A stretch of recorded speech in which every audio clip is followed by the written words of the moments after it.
Bíblia, ali em Mateus 10, verso 16. Eu vou poupá-los de uma apresentação, eu já vim aqui algumas vezes, os irmãos já me conhecem.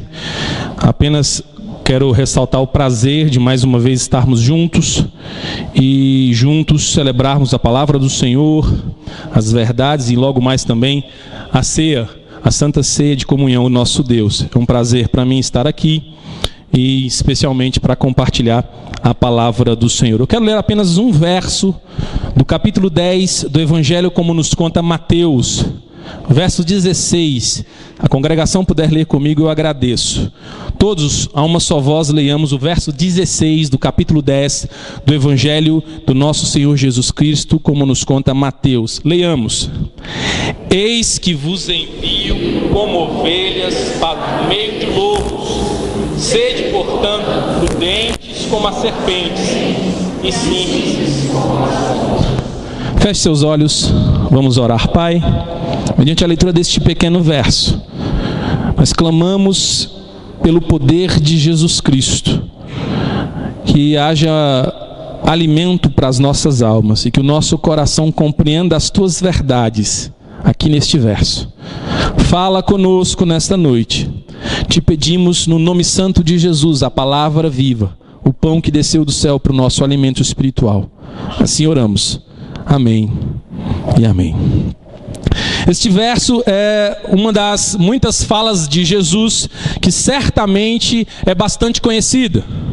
Jesus, ele figura na humanidade como um dos grandes pensadores, um dos grandes pregadores ou algum dos grandes divulgadores de ideias. Certamente todo homem já ouviu falar de Jesus como um grande homem de mente, um grande homem articulador de ideias. E essa certamente é uma das palavras que Jesus talvez que seja muito conhecida de Jesus. Jesus, ele certamente é bastante conhecido na cultura do mundo. Mas quando a gente se reúne para adorar a Deus, especialmente quando a gente se reúne para estudar a palavra de Jesus, é necessário que passe ao largo a ideia de que apenas são palavras muito interessantes ou que são muito bonitas, e então a gente se foque em algumas coisas muito importantes, como por exemplo, a ideia de que aqui é Deus falando com o povo, e é desse jeito que eu quero olhar esse texto com os irmãos nesta noite. Deus está falando com você nesta noite, e Ele tem uma mensagem clara, objetiva para compartilhar ou para dizer para você neste encontro. Certamente nós vivemos momentos difíceis. A sociedade brasileira tem se levantado contra uma série de características cristãs. E nós estamos cada vez mais bombardeados por essas perseguições, observando características cristãs tão claras, tão caras, tão importantes serem fragmentadas, perdidas, serem certamente achincalhadas. A família certamente é um dos grandes alvos da sociedade pós-moderna, e desfragmentar esse princípio, que certamente é o opressor do cristianismo, é uma das teses que nós temos visto no nosso país nos últimos anos. E ao ler este texto, especialmente este verso do capítulo 10 do Evangelho de Mateus, nos surpreende a clareza com que Jesus expõe o nosso chamado. É disso que esse verso 16 fala. Ele está dentro de um contexto muito claro. Se você observar o capítulo 10 todo, você vai encontrar a escolha dos discípulos, as instruções a esses 12 homens, algumas admoestações lá no final, mais para o final, meio do verso 16 em diante. Alguns estímulos, algumas dificuldades que vão ser enfrentadas por estes homens, e as recompensas lá no verso 40 em diante, acerca do que,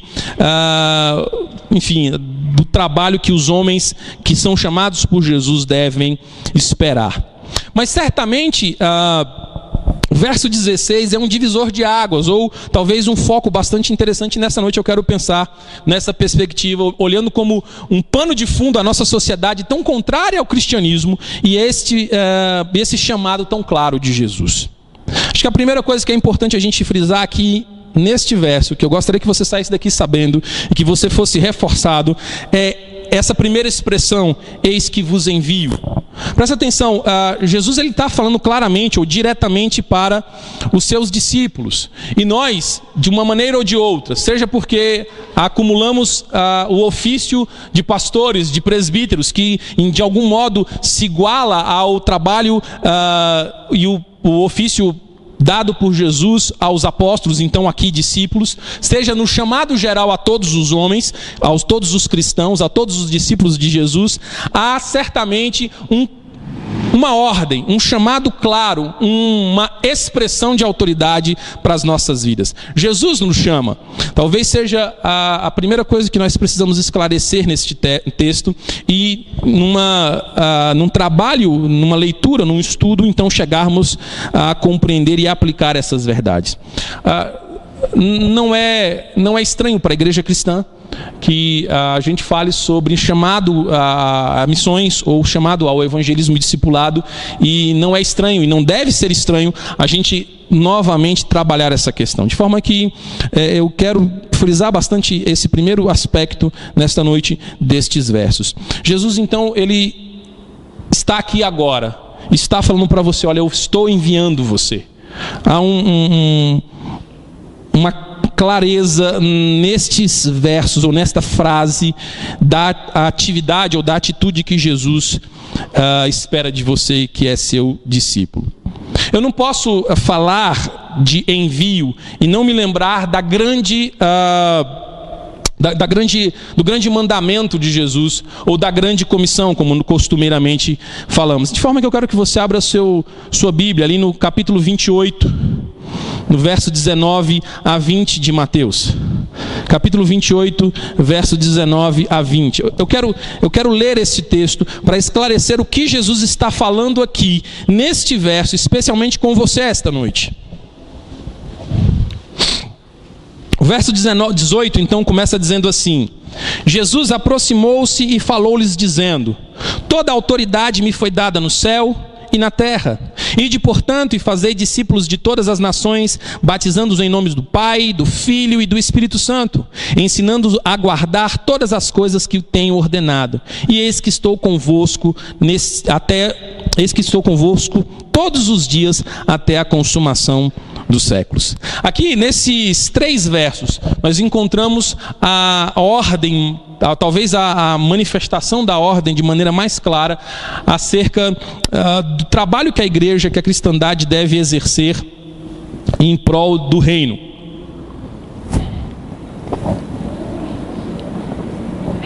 Jesus enviou os seus discípulos.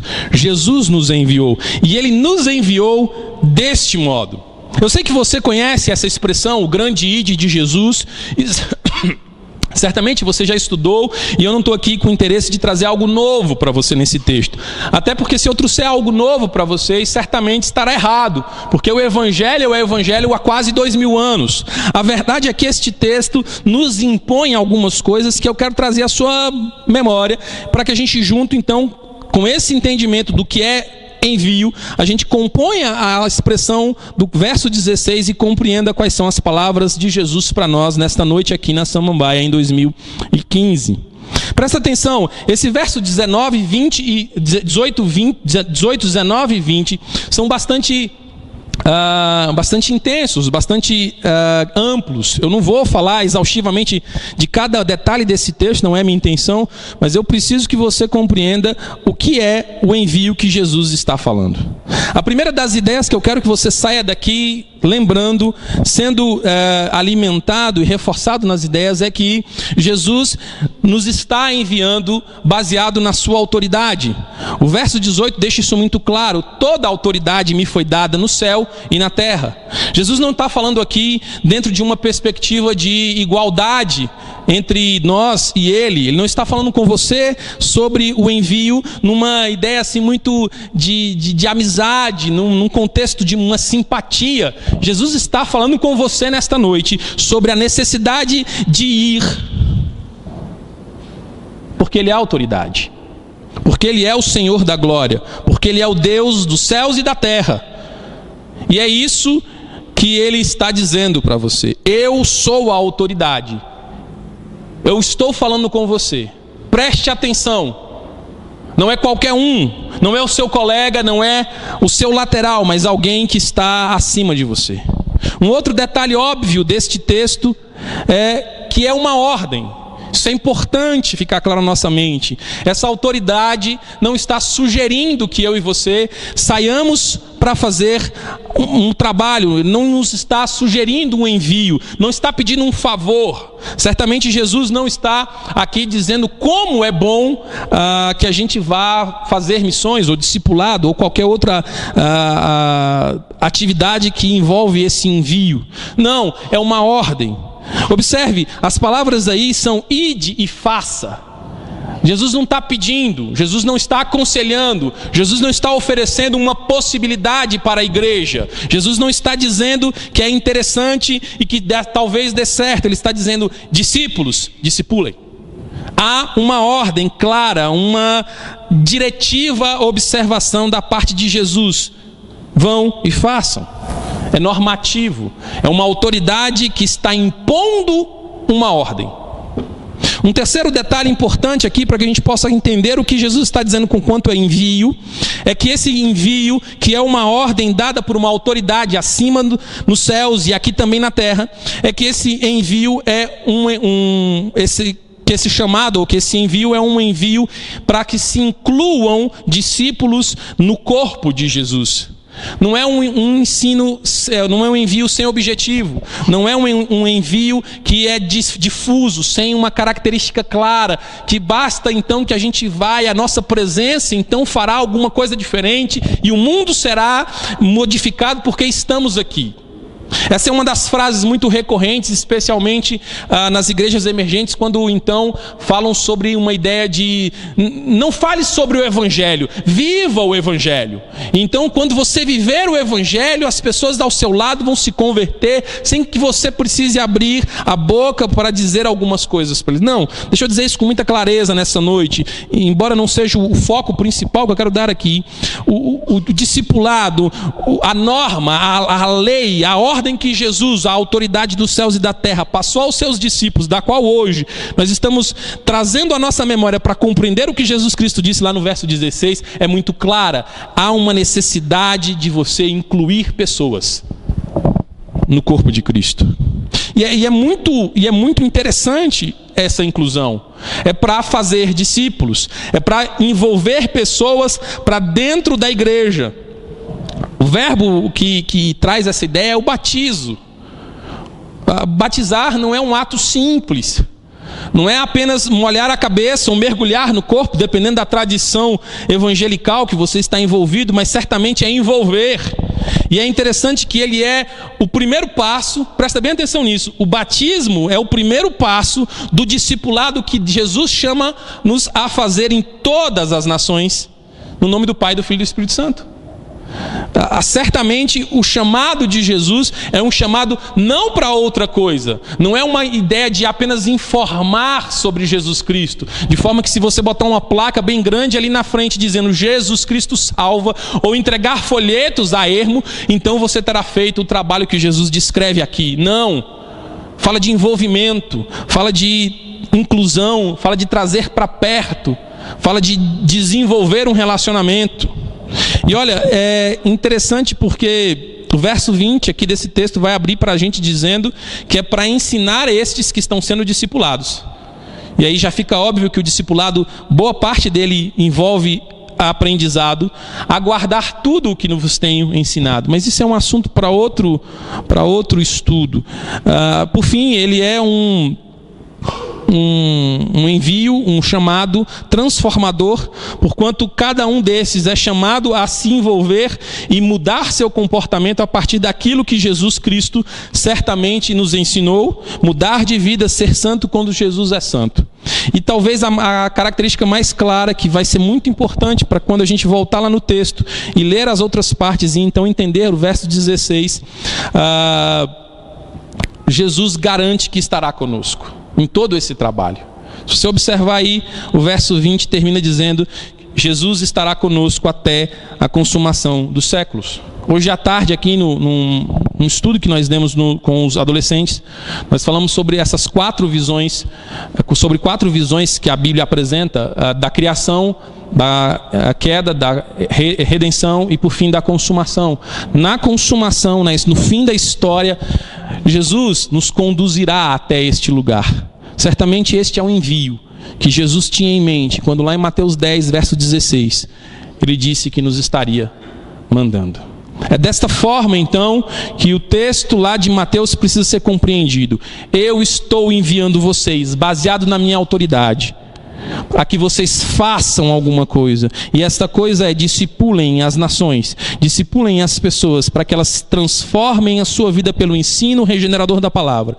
E eu vou estar com vocês até o fim dessa jornada. Agora, quando você volta lá para o verso 16, volta lá para o verso 16 de Mateus 10. O chamado que Jesus nos dá, a tarefa que Ele nos manda, o envio que Ele nos impele, não é um envio fácil. Talvez uma das verdades mais óbvias da palavra, mas também mais claramente negada pelo evangelho da prosperidade, esse evangelho televisivo que nós temos. Jesus não nos prometeu uma jornada fácil. E aqui eu não estou me pensando lá no Salmo 23, quando ele diz, o salmista, que a bondade e a misericórdia do Senhor certamente seguirão, ou que em veredas de justiça nós andaremos, mas eventualmente, se andarmos no caminho de vale de sombra da morte, o seu cajado e a sua vara nos protegem. Não, Jesus é muito claro sobre o modelo, ou o lugar, ou o peso do envio que Ele nos dá, do chamado que Ele nos faz, da ordem que Ele nos passa. A frase contígua ao que nós lemos, eis que vos envio, é bastante clara, e é como ovelha para o meio de lobos. Meus irmãos, isso é importante. Nesse mundo a gente não vive em um mundo de paz. E eu não estou pensando só nos bombardeios ali da região de Gaza, ou no Estado Islâmico ali no Iraque, ou mesmo da perseguição branca ou branda das mídias brasileiras acerca do cristianismo, e nem das perseguições no emprego, das dificuldades em ser um bom cristão que você enfrenta. A gente vive numa guerra verdadeiramente espiritual, que se trava nas regiões celestes. Eu sei que isso soa como uma estranheza aos ouvidos mais conservadores e ao coração um tanto quanto mais reformado, mas o cristianismo verdadeiro e o cristianismo da reforma protestante não é um cristianismo aqui do mundo prático, não é um detalhe racionalizado, não é uma verdade incrustada nos mecanismos da física. Deus certamente nos chama e não esconde de nós a realidade triste em que nós estamos inseridos. E Jesus deixa isso muito claro no primeiro momento onde Ele chama a igreja, e aqui representado pelos seus discípulos, a serem discipuladores, a fazerem missões, a irem ao mundo falar a verdade do Evangelho. Eu não estou enviando vocês para um bando de gente pacífica, que estará tranquila e que vai receber vocês com todo o coração aberto.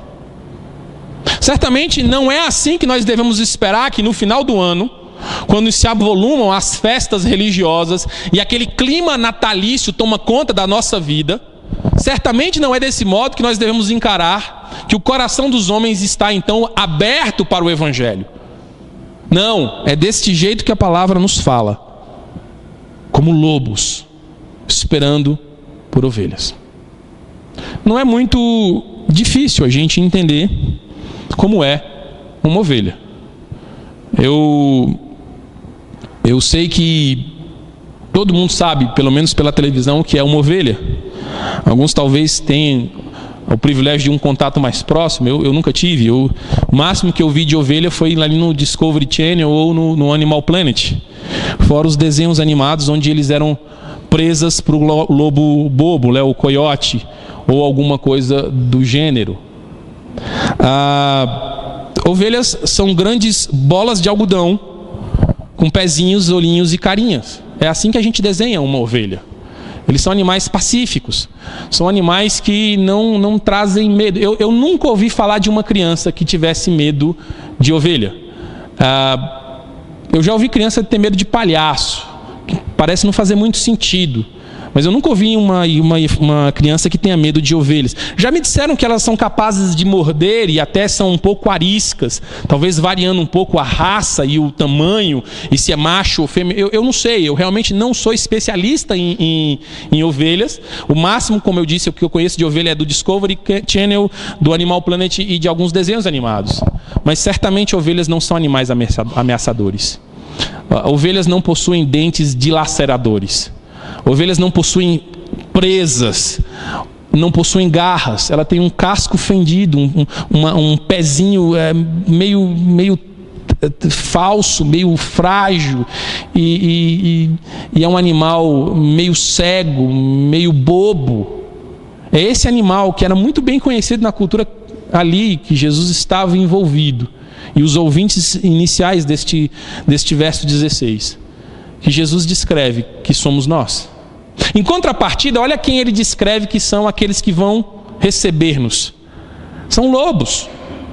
E eu também não conheço o lobo pessoalmente. O máximo que eu já vi foi um lobo-guará na rua, e lá no zoológico, na cerca, e naquele lá empalhado. Foi o máximo que eu já vi.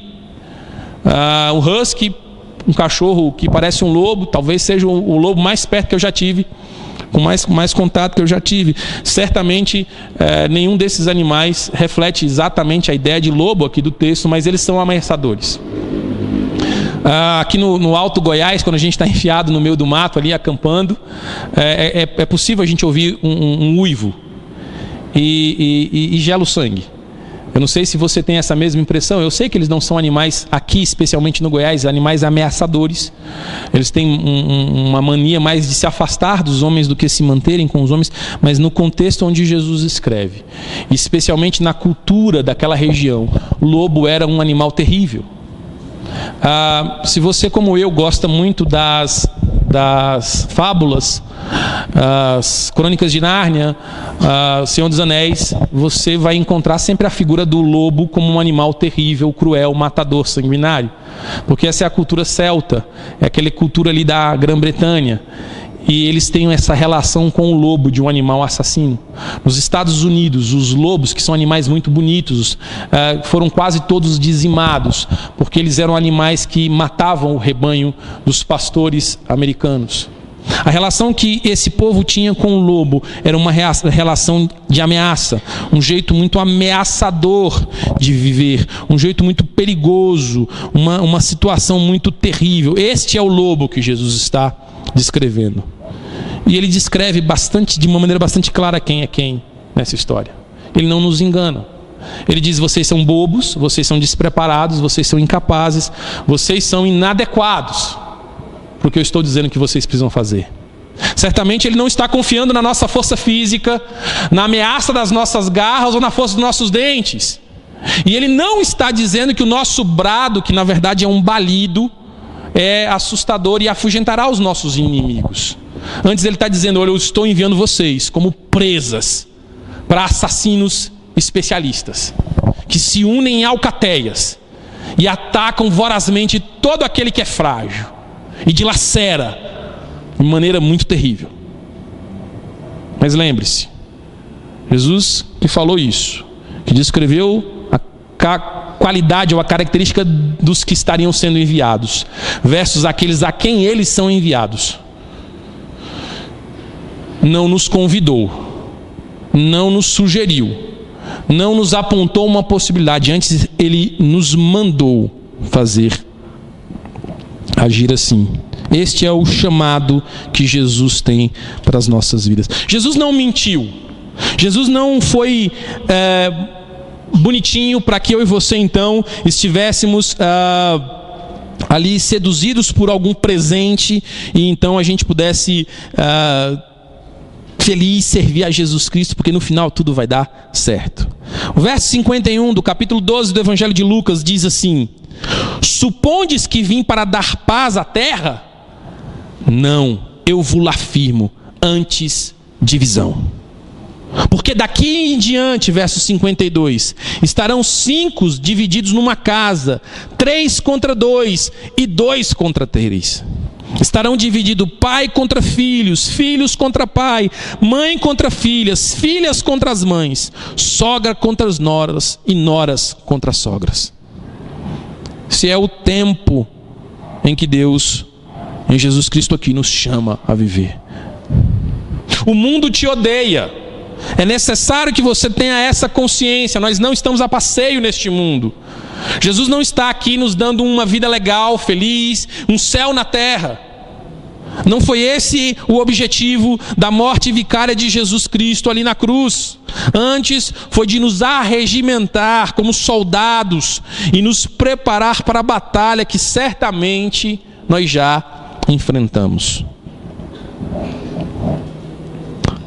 O verso 18 do capítulo 15 de João deixa isso muito claro.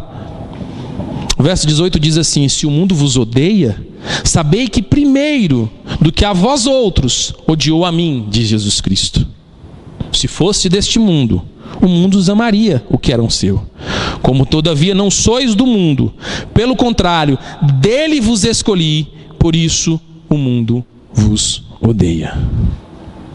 Essa é a descrição trágica, terrível, mas sincera de Jesus acerca de quem somos.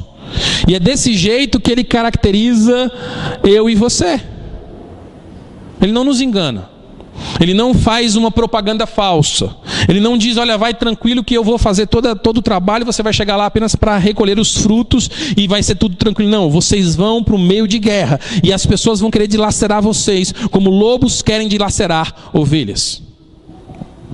E é por isso então que sabiamente ele nos diz, portanto, sede prudentes, não hajam intempestivamente, não sejam levados por toda a paixão, todo o desejo, toda a força irracional para fazer alguma coisa.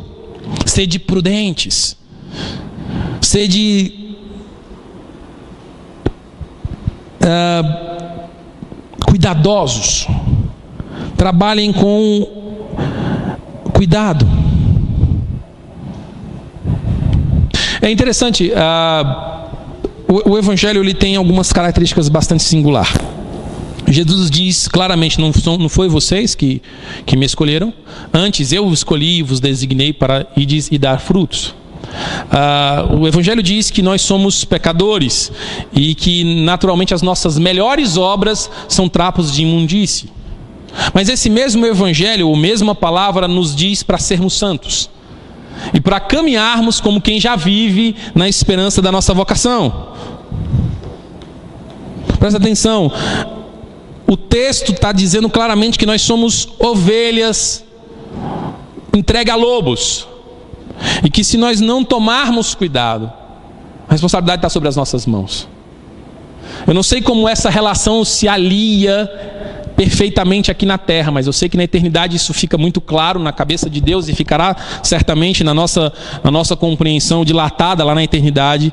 Mas Deus, embora Ele seja quem faz todas as coisas, ainda chama cada um de nós a responsabilidade de desenvolver a nossa salvação. Deus não vai fazer com que eu e você automaticamente cresçamos na fé. Antes Ele fala para nós nos esforçarmos. Antes Ele nos chama a permanecer neles. Eu acho fantástico. Abra sua Bíblia aí no capítulo 15 também do Evangelho de João, verso 5, quando ele vai descrever a videira e ele fala que Ele é a videira. Olha aí, verso 5 do capítulo 15. Eu sou a videira. Ele descreve bem quem Ele é, a árvore que dá vida, a videira, uma árvore preciosa, uma árvore produtiva. Dizem que a videira não tem prazo de vida, ela vive para sempre. Enquanto tiver vida nela, ela está produzindo. E hoje, você descer para alguns lugares próprios ali de videiras na Europa, você vai encontrar videiras centenárias, milenares. Ela continua viva. Eu sou a vida, eu sou a árvore da vida. Eu é que dou a vida a vocês, de Jesus Cristo. E aí ele nos caracteriza de um outro jeito. Vocês são os ramos. Eu sou a árvore, eu que dou a vida. Se vocês estiverem em mim, vocês vão permanecer vivos. E aí então ele diz: quem permanece em mim? Olha que coisa interessante, é uma ação minha. Permanecer nele tem a ver com alguma atividade minha. Eu estou permanecendo nele. Eu sou chamado pelo próprio Cristo a permanecer nele. Mas ele diz: e eu nele. Esse dará muito fruto. E aí ele termina para não haver nenhuma confusão sobre quem é de fato que faz alguma coisa. Sem mim nada podeis fazer. É a permanência em Cristo que vai nos dar a prudência de como nós devemos agir.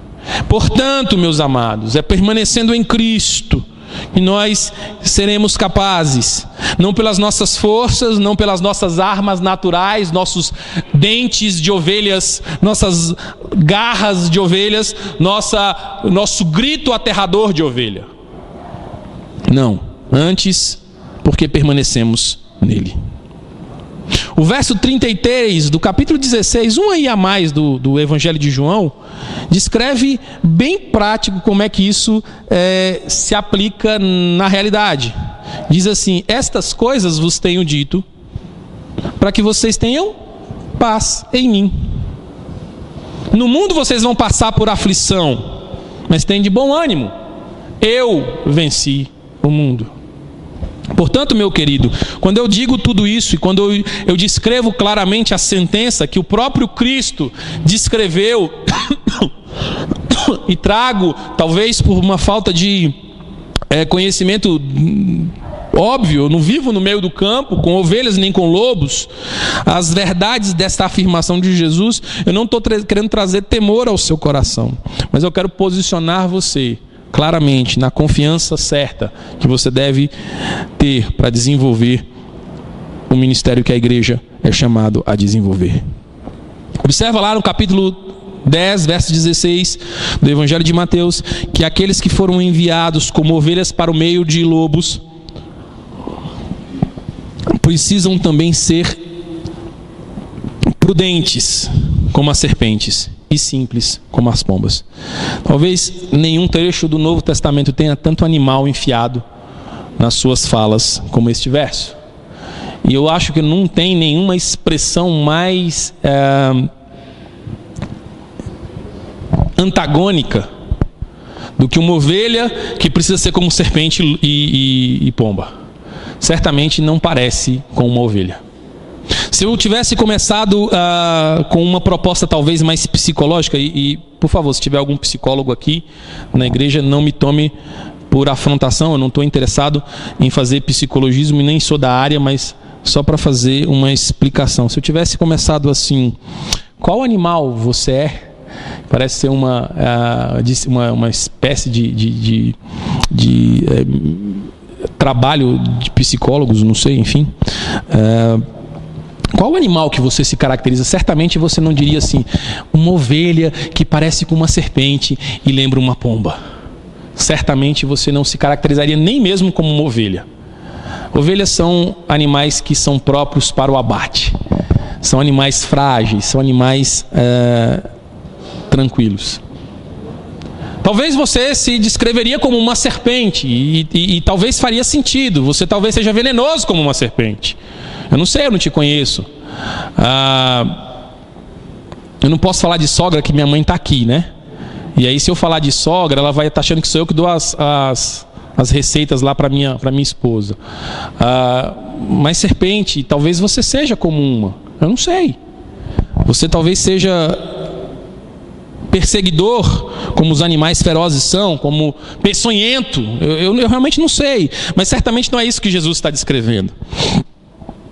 Mas observa, traz à sua memória o que você sabe de serpente. Aqui quem morou aqui, quem mora aqui no Distrito Federal há muitos anos sabe que aqui tem algumas serpentes, né? Tem alguns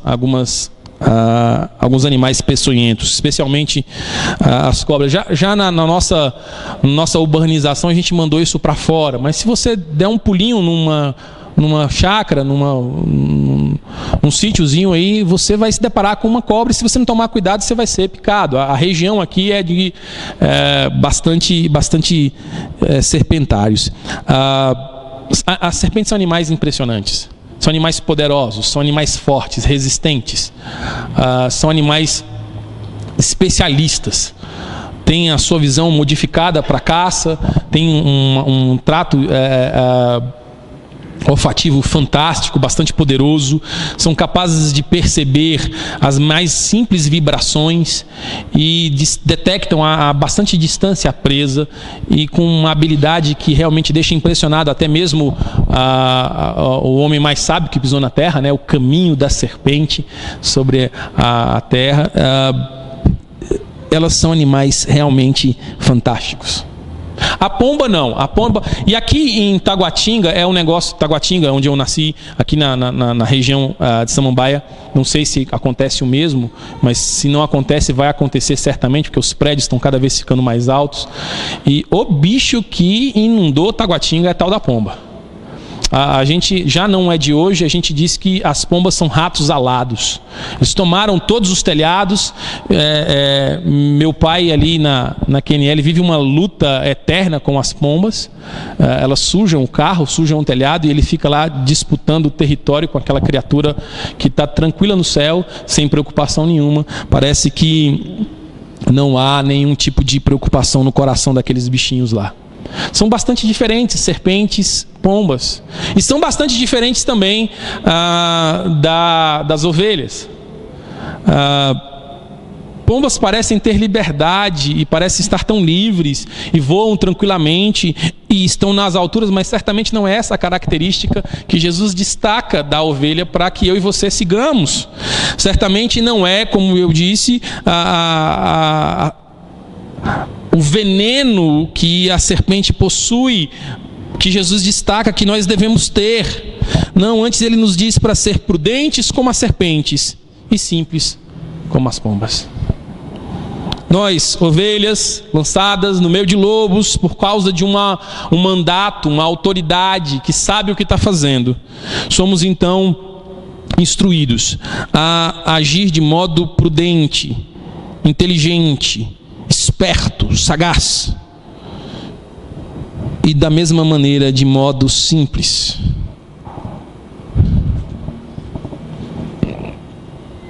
A serpente sabe bem o poder que ela tem. Talvez uma característica mais notável das serpentes é que ela evita ao máximo possível usar o seu veneno de forma desnecessária. Eu também não sou especialista nos ofídeos, não conheço propriamente os detalhes, um pouco mais de interesse acerca das serpentes, mas há serpentes que com uma gota do seu veneno são capazes de matar um homem do meu tamanho. Elas têm uma capacidade muito grande de serem mortíferas, mas elas evitam ao máximo se exporem, evitam ao máximo o confronto, evitam ao máximo usar o seu veneno para aquilo que não é especialidade dela. Serpentes são caçadoras e evitam ao máximo todo tipo de trabalho desnecessário, mas elas têm uma alta capacidade de serem efetivas naquilo que estão fazendo. É nessa característica que Jesus está se fiando. Elas sabem bem o poder que têm. Abra sua Bíblia em Atos 1:8. Atos 1:8 descreve para a gente o poder que nos foi outorgado. Atos 1:8 descreve para mim e para você qual é o expediente que temos em nossas mãos para que então usemos e nisso confiemos para fazer esta obra que Jesus nos passou. Atos 1:8 descreve para mim e para você qual é a força que está nas nossas mãos, pela qual nós devemos usar com prudência, com inteligência. Mas recebereis poder ao descer sobre vós o Espírito Santo, e sereis minhas testemunhas, tanto em Jerusalém, como em toda a Judeia e Samaria, até os confins da terra. Sabe, Deus não nos chama para outra coisa, mas para que confiemos no poder que nos do alto foi dado, o poder do Espírito Santo, para que cada um de nós possamos fazer aquilo que Ele tem nos vocacionado a fazer, tem nos chamado a desempenhar. O chamado de Jesus Cristo para mim e para você não é outro que confiemos no seu poder, que nos é entregue, que nos foi entregue ao descer sobre nós, a igreja, o Espírito Santo. Verso 7 do capítulo 1 do livro de Josué. Eu sei que é um pouquinho lá no final, no início da Bíblia, corre aí, eu quero ler com você. Primeiro capítulo do livro de Josué, versos 7, 8 e 9.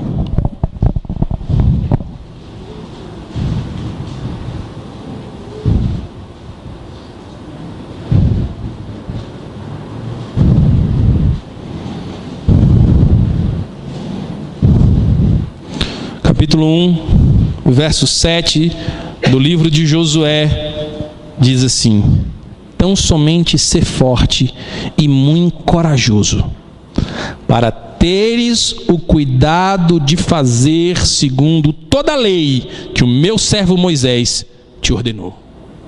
Você seja corajoso, Josué, e muito forte, não para confiar nas suas mãos, no seu poder, na sua força, na sua capacidade militar, no poder deste povo, mas para fazer tudo que o meu servo Moisés te ordenou. Dela não se desvie, nem para a direita, nem para a esquerda, para que seja bem sucedido por onde andares. Para não deixar dúvida, verso 8: não cesse de falar dessa lei, ou do livro da lei, antes medita nela de dia e de noite, para que tenhais cuidado, prudência, de fazer segundo tudo quanto nela está escrito. Então farás prosperar o teu caminho e serás bem-sucedido. Não te mandei eu?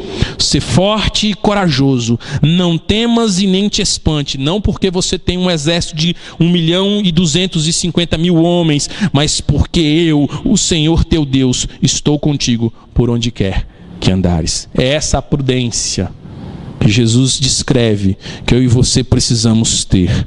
A sabedoria, a coragem, a força, o poder, na esperança da palavra de Jesus Cristo. Mas Ele também nos chama para ser simples, e com isso eu quero encerrar. Pombas são simples. Eu quero que você abra a sua Bíblia ali, no capítulo 3 de Colossenses.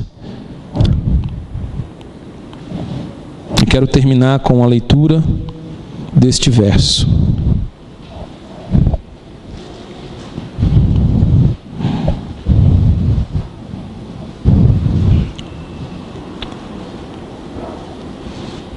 Jesus chama a sua igreja a viver segundo os seus mandatos, não baseada na força do próprio braço, nem confiando no poder de suas interações sociais, econômicas, políticas, mas antes confiando tão somente na palavra de Deus. Isso é viver de modo simples, contrariando toda a expectativa do mundo, revestindo-vos, pois, como eleitos de Deus, santos e amados, de ternos afetos de misericórdia, de bondade, de humildade, de mansidão e de longanimidade. 5 características muito claras que eu e você, como eleitos de Deus, devemos ter, e nenhuma delas, Jesus apresenta o poder militar, o poder político ou o poder financeiro como paradigma ou como apoio da nossa investida contra as hostes satânicas neste mundo caído. Antes, Ele nos diz, com toda misericórdia, com toda bondade, com toda humildade, com toda mansidão e toda longanimidade. Eis 5 ferramentas que Deus nos dá para cumprirmos a ordem que Ele nos passa como igreja, de irmos ao mundo como ovelhas lançadas no meio de lobos e sairmos de lá vitoriosos, não pela força dos nossos braços ou das nossas armas, mas certamente revestidos pelo poder de Deus e da sua palavra, com coragem para fazer tudo aquilo que Deus certamente nos tem indicado em sua palavra para fazer. vivemos tempos de crise. Como eu comecei dizendo, o mundo se levanta contra preceitos, modelos, ideias cristãs. E não será pela força do nosso voto como povo cristão, pela eleição de deputados, senadores ou de um presidente cristão, nem mesmo pela participação efetiva, e aqui eu não estou dizendo que você não pode participar efetivamente do sistema político, econômico ou financeiro do nosso país, que nós ganharemos esta batalha, mas será tão somente pela pregação e confiança no Evangelho de Jesus Cristo. Porque Ele é o Senhor da glória, que descreve e escreve toda a história. E Ele há de nos levar para as águas tranquilizadoras, para os lugares de refrigério, mesmo que antes tenhamos que passar por vale de sombra e morte. Eis a força que teremos como povo de Deus para cumprir o ide de Jesus e sermos prudentes como serpentes e simples como as pombas, mesmo sendo ovelhas no meio de lobos. Eu quero convidar você a fechar seus olhos e orar mais uma vez comigo. Pai, nós necessitamos da Tua intervenção na nossa história. Senhor, sem a graça de sermos alimentados por Tua palavra, nós não teremos condição de vencer as batalhas a que somos lançados diariamente.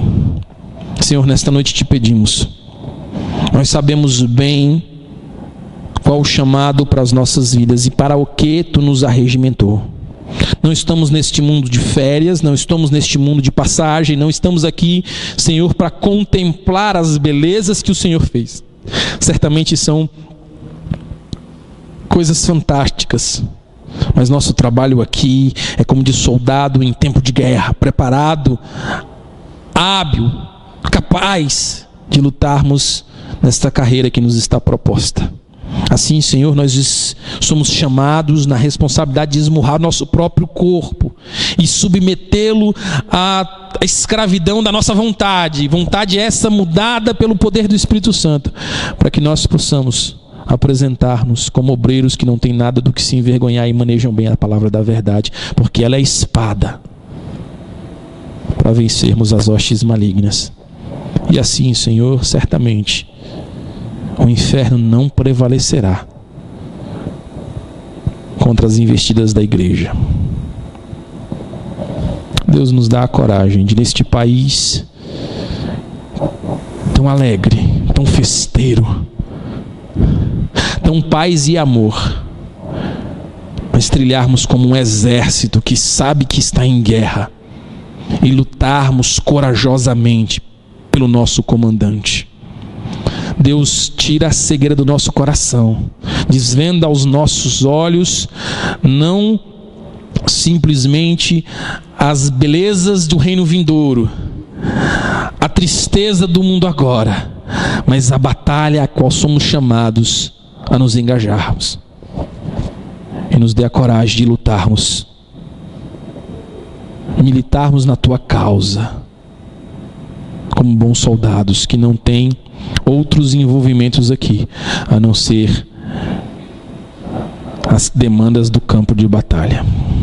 Senhor, nós somos tão despreparados para essa tarefa gigantesca que o Senhor nos deu, e Tu não nos engana, mas Tu nos dá armas e armas espirituais com as quais nós podemos lutar e vencer, porque Tu nos chamou e nos designou para darmos frutos e frutos que permaneçam. Vitória, se andarmos diante e de acordo com as Tuas vontades. Nesta noite, então, Senhor, nós pedimos mais uma vez, certifica o nosso coração, habilita, Senhor, a nossa mente para fazermos tudo quanto o Senhor maravilhosamente tem nos chamado a fazer, para a honra, glória e louvor do santo nome de Jesus. É que nesta noite oramos. Amém.